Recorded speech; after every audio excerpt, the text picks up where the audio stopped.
Hello दोस्तों, हमारे channel अमृत coaching centre में आप सभी का स्वागत है। और आज हम लोग सीखेंगे क्लास 8 इंग्लिश लेसन 2, जिसका टाइटल है चिल्ड्रेन एट वर्क, बच्चे काम पर। तो इस लेसन का पार्ट 2 जो आज हम लोग रिकवर करेंगे। इसके पहले का जो लेसन आप लोगों ने पढ़ा पार्ट 1, तो उससे आगे की कहानी हम लोग इस वीडियो के माध्यम से रिकवर करेंगे और ढेर सारी जानकारी हासिल करेंगे। और अपने दोस्तों तक शेयर ज़रूर कीजिएगा और हमें कमेंट में लिख कर ये बताइएगा कि यह लेसन आपको समझ में आया कि नहीं आया, ताकि इस तरीके का वीडियो हम आगे भी बनाते रहें और आपको पढ़ाते रहें, आगे बढ़ाते रहें। She picked up her sack and started to walk away. उसने अपना बोरा उठाया और चलने लगी, यानी वह अपना बोरा उठाती है और आगे चलने लगती है।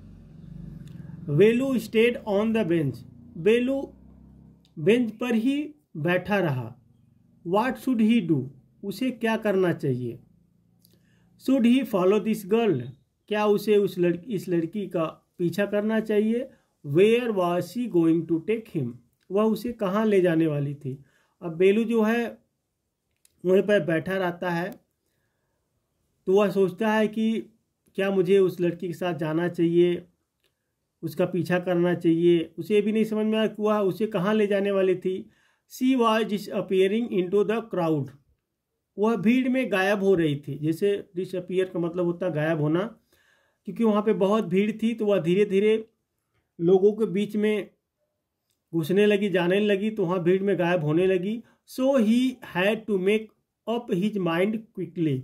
इसलिए उसे जल्दी से अपना मन बनाना पड़ा। तब वह अपना मन बना लिया जल्दी से। वह बैठकर सोच रहा था, तो उसने सोचा यदि मैं यहीं पर बैठा रहूँगा फिर कहाँ जाऊँगा, तो उसके साथ जो चलने लगता है। ऑल राइट, ठीक है। ही डिसाइडेड, उसने फैसला किया। एनीवे, वैसे भी I have no idea where to go. मुझे नहीं पता है कि कहाँ जाना है। तो वेलू सोचता है, फैसला कर लिया। उसके बाद सोचता है कि मुझे तो ये भी नहीं पता है मुझे कहाँ जाना है, क्या करना है, कहाँ रहना है, तो मैं उसी के साथ चलता हूँ। He jumped up and ran after her.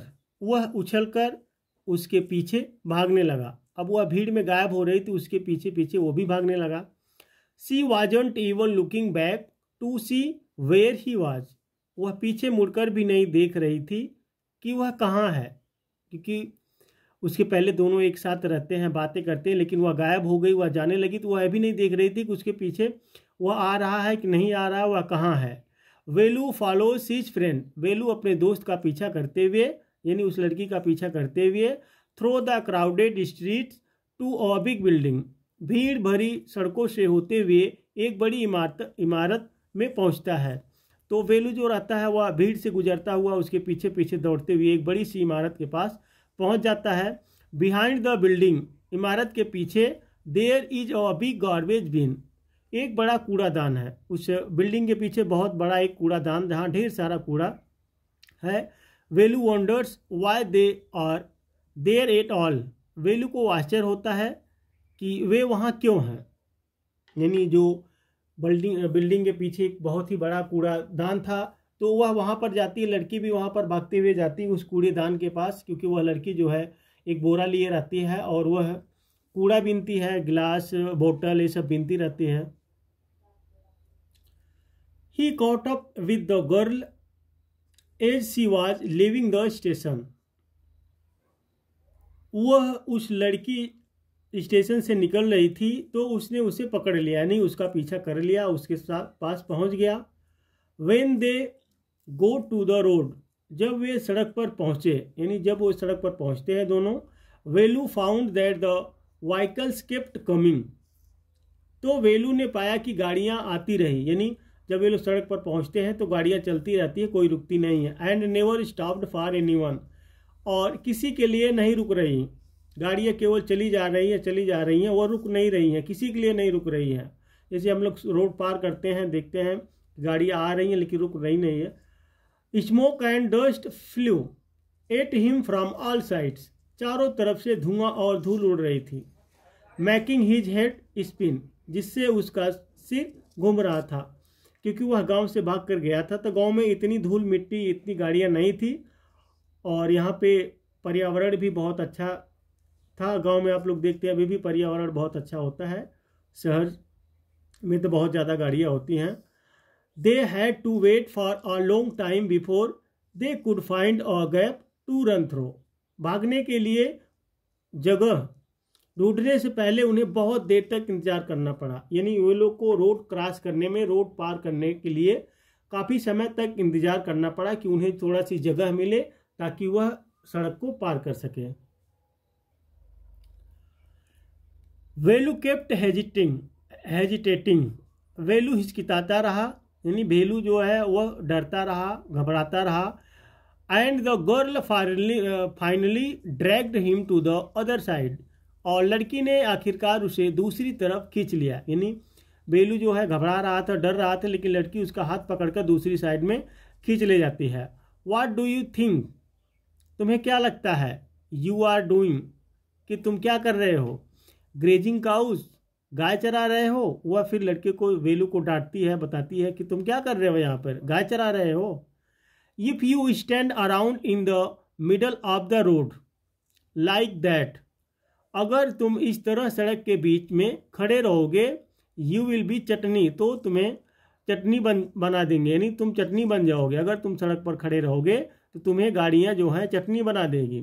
वेलूस heart was still beating fast, Velu का हृदय यानी बेलू का दिल अभी भी तेजी से धड़क रहा था। He looked back at central station and the traffic speedily by, उसने सेंट्रल स्टेशन और तेजी से गुजर रहे ट्रैफिक को देखा, क्योंकि वहाँ पर ट्रैफिक बहुत ज़्यादा थी और सभी तेजी से गुजर रहे थे। How had they manage to come through that, वे वहाँ से कैसे निकल पाए। तो वे लोग जो है वहाँ से कैसे निकल जाते हैं, बेलू और वो लड़कियाँ कैसे किस तरीके से निकल जाते हैं, और जो भीड़ रहती है, ट्रैफिक रहती है, वो भी किस तरीके से जो है वहाँ से निकल पाते हैं।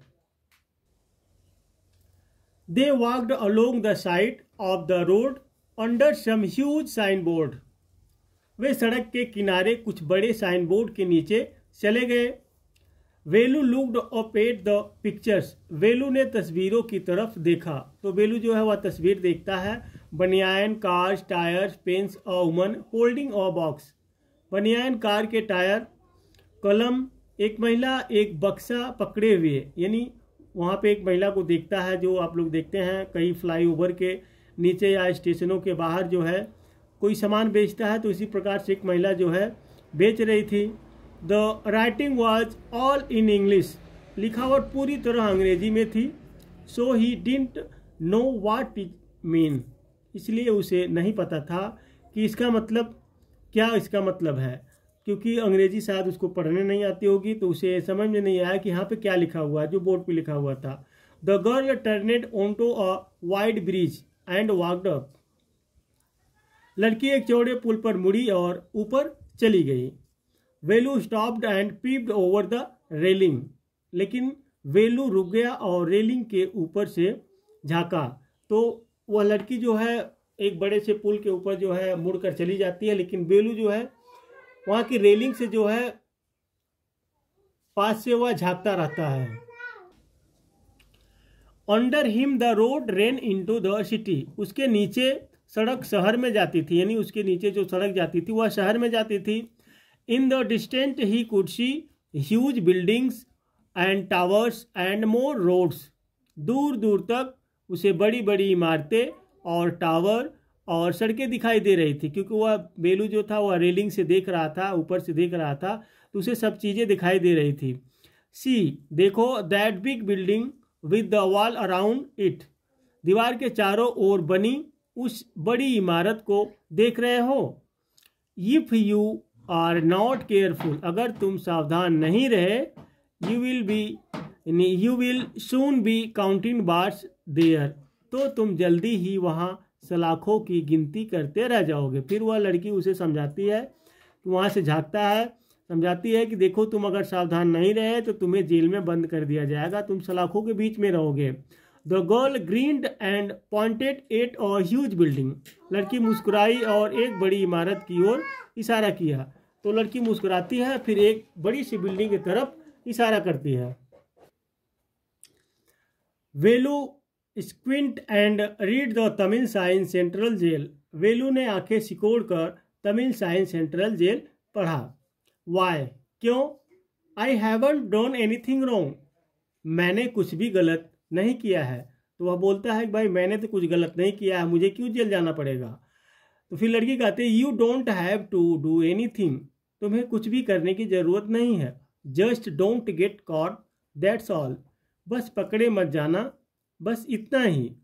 लड़की कहती है तुम्हें कुछ करने की ज़रूरत नहीं, लेकिन पकड़े मत जाना, क्योंकि छोटे बच्चे रहते हैं, वह काम करते हैं, कूड़ा कचरा उठाते हैं, बीनते हैं, तो उसे डर रहता है। व्हाट डज शी मीन, उसका क्या मतलब है? वेलू वंडर्ड, वेलू ने सोचा। मीन वाइल द गर्ल, इस बीच लड़की was already heading down the bridge with the shake on her shoulder, पहले से ही कंधे पर बोरी लिए पुल से नीचे जा रही थी। वाट वाज इन इट, उसमें क्या था? तो जो वेलू सोचता है, कहता है उसमें क्या था? जो लड़की एक बोरा लिए हुई अपने कंधे पर लेकर जा रही थी, तो वेलू सोचता है भाई उसमें क्या था? She had seen her putting plastic cups into it at the station. उसने उसे स्टेशन पर उसमें प्लास्टिक के कप डालते देखा था। What are you carrying in that bag? तुम उस बैग में क्या ले जा रही हो? Things, चीजें। वेलू पूछता है तुम उसमें क्या ले जा रही हो? तो फिर लड़की बताती है थिंग्स यानी चीजें। Velu wondered what she was doing with them, Velu को आश्चर्य हुआ कि वह उनके साथ क्या कर रही थी। But he felt shy to ask any more questions, लेकिन उसे और सवाल पूछने में शर्म आ रही थी। वेलू सोचता है कि वह उसके साथ क्या कर रही है, कूड़ा कचरा क्यों बीन रही है, लेकिन ज़्यादा सवाल पूछने से वेलू जो है वह शर्मा जाता है। वेलू सोचता है कि अगर मैं ज़्यादा पूछूंगा तो वो सोचे कि मुझे कुछ भी नहीं पता है। इट वॉज स्टिल मॉर्निंग, अभी भी सुबह थी। But the sun blasted down on the tar, लेकिन सूरज की रोशनी तारकोल पर पड़ रही थी। वहाँ पे एक तारकोल बिल्डिंग थी या कुछ कोई और चीज़ था, उस पर रोशनी पड़ रही थी सूर्य की, सूरज चमक रहा था।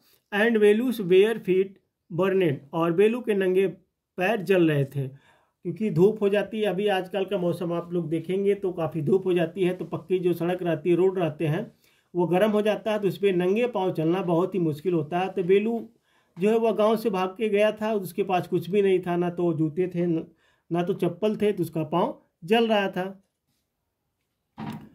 It was not like walking on a mud road, यह मिट्टी की सड़क पर चलने जैसा नहीं था, क्योंकि वेलू जो गांव से भाग कर गया था तो वह मिट्टी में, आप लोग देखते हैं देहात में जो है खेतों में चलते हैं लोग, मिट्टी पर चलते हैं, लेकिन वो सड़क थी वहाँ पे शहर में। He was soaked with sweat, वह पसीने से लथपथ था। He tried hard to walk in the shade and keep up with the girl at the same time. उसने छाया में चलने और साथ ही लड़की के साथ चलने की बहुत कोशिश की। She walked really fast, वह बहुत तेज चल रही थी। How far away was the food? खाना कितनी दूर था? लड़की क्योंकि उसको आदत हो गया था, वह रोज चल रही थी तो उसको आदत था, लेकिन वेलू को आदत नहीं थी। After almost an hour walking, लगभग 1 घंटे चलने के बाद, they stopped in front of a big building, वे एक बड़ी इमारत के सामने रुके। यानी 1 घंटे चलने के बाद वे लोग एक बड़ी सी इमारत के सामने रुकते हैं, जिस पर लिखा हुआ था श्री राजेश्वरी प्रसन्ना कल्याण मंडपम, रीड वेलू स्लोली। तो वहाँ पे लिखा हुआ था श्री राजेश्वरी प्रसन्ना कल्याण मंडपम ने वेलू को धीरे धीरे पढ़ा, वेलू ने धीरे धीरे पढ़ा। A sign with letters made of flower shed, फूलों से एक बने अक्षरों वाले एक बोर्ड पर लिखा था। तो वहाँ पर भी जो है, जैसे कोई फेस्टिवल होता है, कोई त्यौहार होता है, तो कुछ फंक्शन होता है, तो हम लोग फूलों से लिख देते हैं या रंगोली से बना देते हैं, तो उसी प्रकार से वहाँ पर कुछ फूलों से अक्षर बनाए हुए थे। ग्रूम जेवी विनयगन, ब्राइड रानी, दूल्हा का नाम क्या था? यहाँ पे दूल्हा का नाम था जेवी विनयगन और ब्राइड यानी दुल्हन का नाम था रानी, तो उस प्रकार से वहाँ फूलों से लिखा हुआ था। Velu stared at the big cars parked outside. Velu ने बाहर खड़ी बड़ी कारों को देखा। One of the cars had of flowers garland and roses taped onto it. एक कार पर फूलों की माला और गुलाब के फूल चिपके हुए थे। यानी जब आप लोग देखते हैं विवाह शादी में दूल्हे की जो गाड़ी रहती है उसको बढ़िया से सजाए रहते हैं, फूल लगाए रहते हैं, तो उसी प्रकार से वहाँ पर भी उस गाड़ी को जो है सजाए हुए थे फूल से। The girl looked around. लड़की ने इधर उधर देखा। Pulled one off quickly and stuck it in her hair. जल्दी से एक माला निकाली और अपने बालों में लगा लिया। तो लड़की इधर उधर देखती है, उसके बाद उसमें से एक माला निकालती है और अपने बालों में लगा लेती है। देखते हैं आप लोग, कभी कभी छोटे छोटे बच्चे रहते हैं तो फूल वगैरह जहाँ देखते हैं तो उसको उठा लेते हैं, उसका इस्तेमाल कर लेते हैं। उसी प्रकार से उसने अपने बालों में लगा लिया। Come on she said. चलो, उसने कहा। फिर वह बोलती है बेलू से, चलो। Are we going to eat here. क्या हम यहाँ खाना खाने जा रहे हैं? फिर बेलू बोलता है, क्या हम यहाँ खाना खाने जा रहे हैं? Asked Velu looking at the huge hall and the people inside. बेलू ने विशाल हॉल और अंदर मौजूद लोगों को देखते हुए पूछा। बेलू पूछता है, क्या हम लोग यहाँ पर खाना खाने जा रहे हैं? क्योंकि वह अंदर साइड में देखता है, वहाँ पे बहुत से लोग रहते हैं। होप्स, उम्मीदें, एक उम्मीद के साथ। Said the girl shaking her thumb under his nose. लड़की ने उसकी नाक के नीचे अपना अंगूठा हिलाते हुए कहा। जैसे कभी कभी बोलते हैं ना, देखते हैं मस्ती करते हैं, तो इस तरीके से लड़की भी उसके नाक को पकड़ते हुए उससे कहती है। She led him behind the hall. वह उसे हॉल के पीछे ले गई। तो लड़की जो है उसको पकड़कर जो हॉल था उसके पीछे ले जाती है। There was a big garbage bin overflowing with rubbish. वहाँ एक बड़ा कचरा पात्र था जो कचरे से भरा हुआ था, यानी पूरा कचरा उसमें भरा हुआ था। To goats were standing on the pile. दो बकरियां ढेर पर खड़ी थी। पाइल का मतलब होता है छिलके जैसे होते हैं। Fighting for a banana leaf. केले के पत्ते के लिए लड़ रही थी। दो बकरियां वहां पर खड़ी होकर केले के पत्ते के लिए लड़ रही थी। और cloud of flies buzzed around their legs. मक्खियां यानी मक्खियों का एक बादल उनके पैरों के चारों ओर भिनभिना रहा था। यानी मक्खियों का एक झुंड था जो उनके पैरों के पास में जो है भिनभिना रहा था। आप लोग देखते होंगे जहाँ पर ढेर सारा कूड़ा कचरा होता है वहाँ पे मधुमक्खियाँ ढेर सारी रहती हैं और भी कीड़े रहते हैं, छोटे छोटे कीट होते हैं। There was a rotten smell in the air. हवा में सड़ान की गंध थी, यानी हवा में सड़ान की गंध आ रही थी, क्योंकि वहाँ पे कूड़ा कचरा सब लोग फेंकते थे, तो जो सड़ गया था उसकी गंध आ रही थी। The girl picked up a squashy banana and held it out to Velu. लड़की ने एक कुरकुरा केला उठाया और उसे वेलू की ओर बढ़ाया। Here's your food. यह रहा तुम्हारा खाना। वेलू को बोलती है कि यह रहा तुम्हारा खाना, क्योंकि वेलू को बहुत भूख लगी रहती है। वेलू वाज शॉक्ड। वेलू चौंक गया। Are we going to eat their leftover. क्या हम उनका बचा हुआ खाना खाएंगे? वेलू कहता है, क्या हम उनका बचा हुआ खाना खाएंगे, फेंका हुआ खाना खाएंगे? छी, कहता है छी, जैसे नहीं बोलते हैं छी। What do you think. तुम मुझे क्या समझते हो? आई एम अ डॉग, कि मैं कुत्ता हूँ। जैसे नहीं बोलते हैं कि तुम मुझे क्या समझती हो? अ डॉग, कुत्ता, मैं कुत्ता हूँ। I only take untouched food. मैं सिर्फ बिना छुए खाना खाता हूँ। Here some more catch. लो थोड़ा और पकड़ो। लड़की उसकी बात पर ध्यान नहीं देती और बोलती है लो और पकड़ो। तो बेलू सोचता है, बेलू कहता है कि भाई मैं तो बिना छुए घर पे जो है बचा हुआ खाना नहीं खाता था, लेकिन यहाँ पर मुझे जो है बचा हुआ खाना खाना पड़ेगा। तो इस तरीके से वे लोग एक दूसरे से बात करते हैं, फिर बेलू खाता है और इसके आगे की कहानी आप लोग पार्ट 3 में रिकवर करेंगे। तो इसी तरीके से आप लोग देखते रहिए और कमेंट बॉक्स में लिखकर जरूर भेजिएगा कि यह वीडियो आपको कैसी लगी।